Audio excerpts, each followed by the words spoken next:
Hello and welcome to my channel, WhoFan63, and today I will be reviewing Series 9, Episode 9, Sleep No More. Sleep No More. Where to start? Mark Gatiss gets a lot of flack for his episodes in the past, and I don't think he deserved to get that much flack.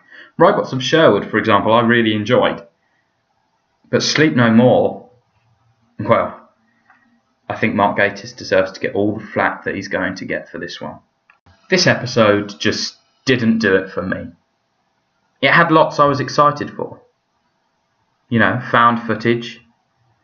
And the Doctor and Clara find themselves on a spaceship again, hurtling towards Neptune.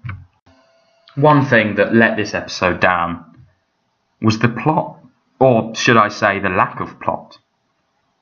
Rasmussen, a scientist, has created a sleep machine, which, on the surface, sounds like a brilliant idea. I know I could do with not sleeping. But I think what let this episode down was mainly the monsters. These creatures made of the sleep dust in your eye. It just didn't do anything for me. No child is going to wake up the next day fearing the sleep dust in their eye.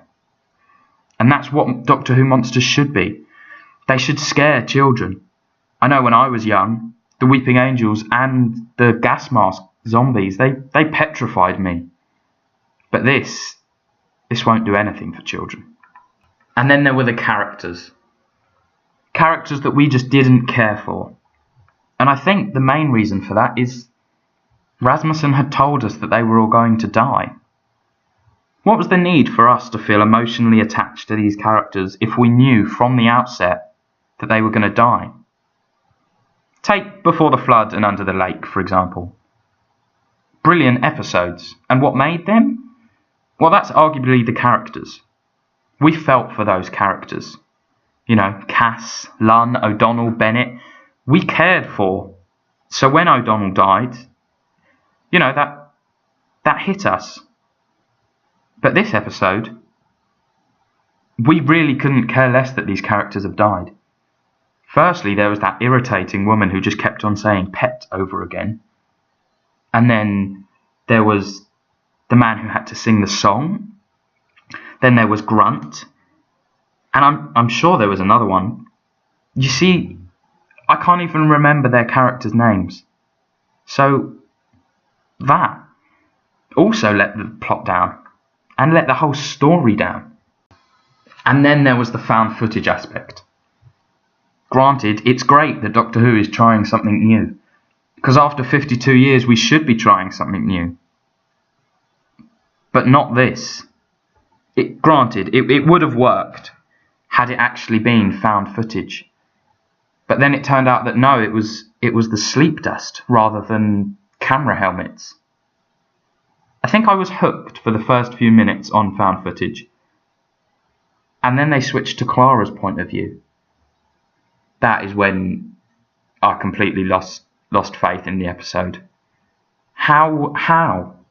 Oh, yeah, sleep dust, that's how. So the dust is watching them.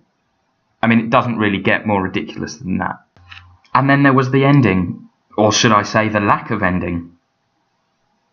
Not only did we not get the title sequence this week, which might be an advantage because the title music is horrible, but we didn't really get a proper ending either. The Doctor ran off to the TARDIS, not understanding what was going on. And that shouldn't happen for Doctor Who. The Doctor should at least have an idea of what's going on. But no, not a clue. Scarpa's in the TARDIS with Clara. I mean, it doesn't get worse than that. That's not a substantial ending at all. The Doctor left. Clara left. So what happened on the ship? Oh yeah, and then Rasmussen turns out to be one of these Sandmen. I mean, come on, Mark Gatiss. I'm sure you can do better than that.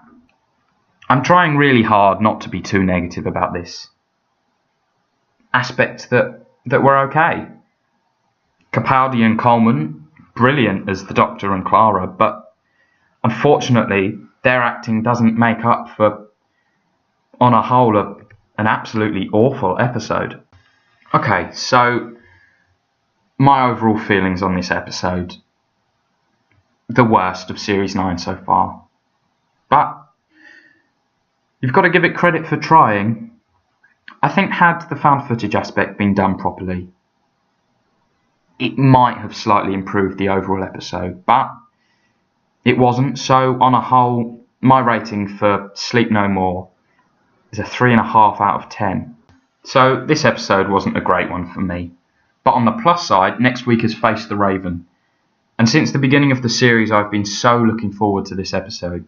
Because, well, this is supposedly when Clara leaves. Now, I'm not a massive fan of Clara, or at least I wasn't in Series 7. And Series 8, well, I think the love interest with Danny Pink was just awful for me. But this series, albeit she hasn't had much to do, Jenna Coleman as Clara has been brilliant. And I think when it comes round to the end of the episode next week, and if it really is Clara's departure from the TARDIS, then I think it will be quite sad. And many fans will be really upset to see Clara go. Okay, so that was my review for Series 9, Episode 9, Sleep No More. And join me next week and I'll be reviewing Series 9, Episode 10, Face the Raven. But for now, like, comment, subscribe if you haven't, and thank you for watching.